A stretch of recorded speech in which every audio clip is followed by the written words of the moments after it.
네, 생소하거나 잘 모르고 넘어가기 쉬운 시사 용어들을 알기 쉽게 풀어보는 시간입니다. 신박한 시사 사전 시간인데요. 자, 목요일에는 정치 철학자 김만권 박사와 함께합니다. 어서 오세요. 예, 안녕하십니까, 김만권입니다. 자, 오늘의 시사 용어는 어떤 건가요? 예, 그 모든 뉴스의 초점이 이제 검찰로 쏠려 있는데요. 네. 국회에서는 경찰법도 개정해서 경찰 권력을 통제하려는 노력도 진행 중입니다. 네, 맞아요. 예, 네. 어제 국회 본회의에서 경찰법 개정안이 통과되었는데요. 네. 하지만 여기에서 시민사회에서 심각하게 논란이 된 대목이 하나 있습니다.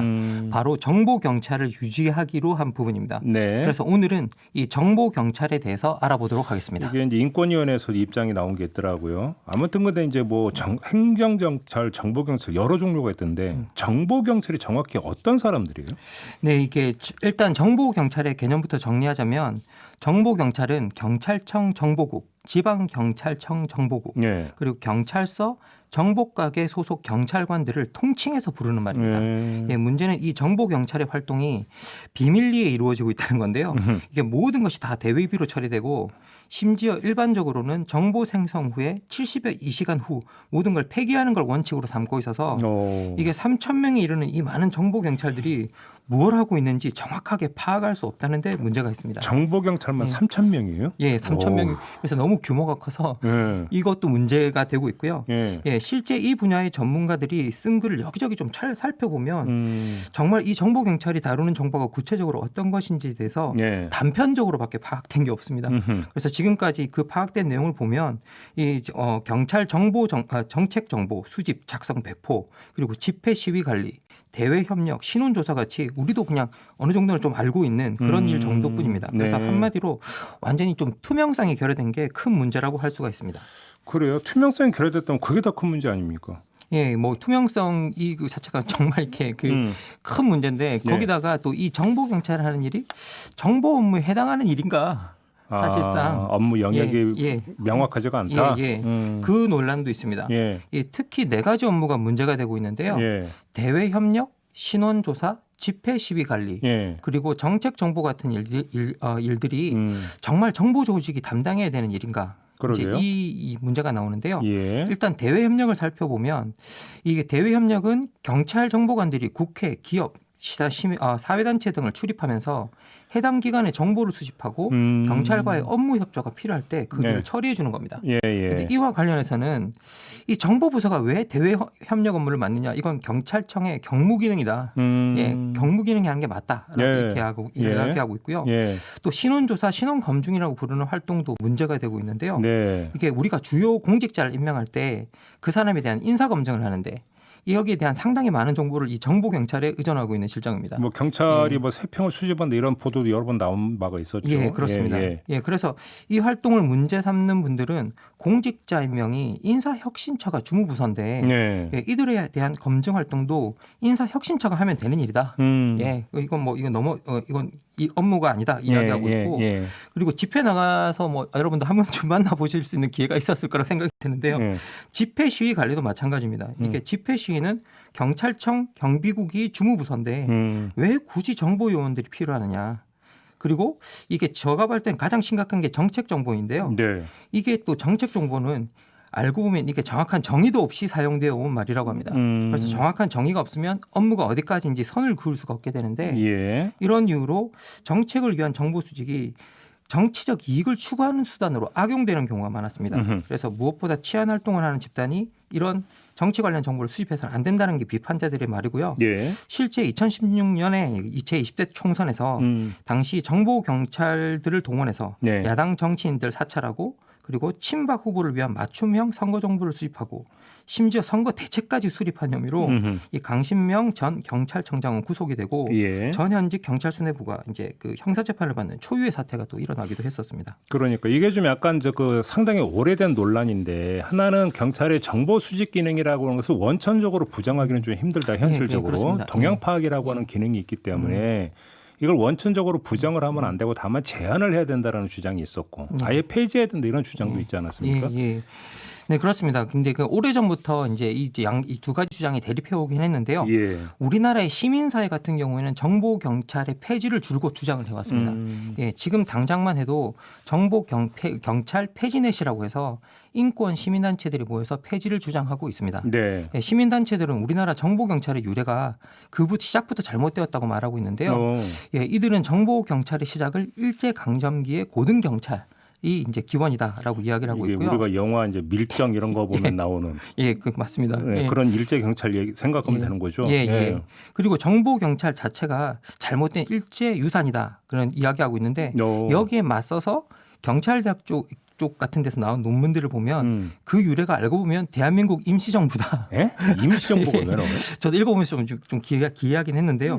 그래서 임시정부의 경찰들이 이런 정보활동을 했다라고 이야기를 하고 있는데 이런 주장은 좀 아쉬운 게 독립운동이라는 예외적인 시기에 있었던 조직 활동을 두고 이게 사실이라고 할지라도 이게 기원이라고 말하는 게 옳은지에 대해서 이건 좀 연결되는 게 좀 아니 대한민국 임시정부가 상당히 그때의 어떤 상황을 놓고 보면 비밀리에 움직였는데 그거를 기준 삼아서 이야기하는 게 말이 되나요? 그래서 이건 말이 좀 안 되는 것 같고요. 그래서 어쨌든 무엇보다 시민단체들은 지난 우리 역사를 보면 정보경찰이 권력을 너무 남용해서 선거 개입, 불법 사찰, 노조 파괴, 손이 닿지 않은 곳이 없다. 폐지가 정도다. 이렇게 이야기를 하고 있고요.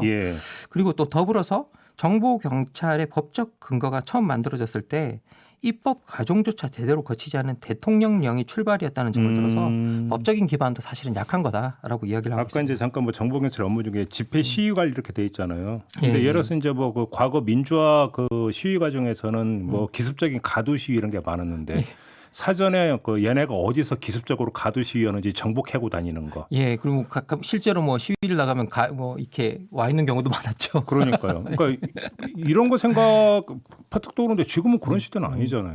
맞습니다. 이제 그런 시대는 아님에도 불구하고 이제 여러 노조나 노조 활동이나 이런 것들을 방해하는데 정보 경찰들이 많이 동원이 되고 있어서 그게 문제가 되고 있는 것 같습니다. 해외 사례는 어떻게 지금 돼 있어요? 그 미국 같은 경우에는 자치 경찰에 대한 표준 매뉴얼이 있어서 여기 보면 수집된 정보가 범죄 행위에 한정되고 사회에 위협이 되는 활동에 관한 것인지를 확인하는 절차를 요구하고 있고요. 또 이제 연방 경찰은 FBI도 반란 소유 범죄 예방을 위한 첩보를 수집하긴 하는데 이 정보를 다른 기관에 넘기는 방식으로 해서 정보 수집과 수사 기능을 분리해 놓았다고 합니다. 그리고 영국에선 경찰서 단위로 지역 정보팀이 있는데 역시 이렇게 범죄 정보와 범죄에 영향을 줄 수 있는 정보로 수집이 제한됩니다. 프랑스가 한때 우리와 비슷한 시스템을 가지고 있었다고 하는데요. 이 2008년에 경찰 정보국이 별도 조직인 중앙정보국에 통합되었습니다. 그래서 대체로 이제 경향을 살펴보면 정보 수집을 범죄와 관련된 정보로 제한을 하고 그 이상의 정보는 경찰이 담당을 하지 않고 있는 게 해외 사례인데요. 그런데 2018년 경찰청이 조사한 바에 따르면 우리 정보 경찰의 경우는 범죄 첩보가 업무 비중에서 1에서 2% 정도 사이에 불과했습니다. 그래요?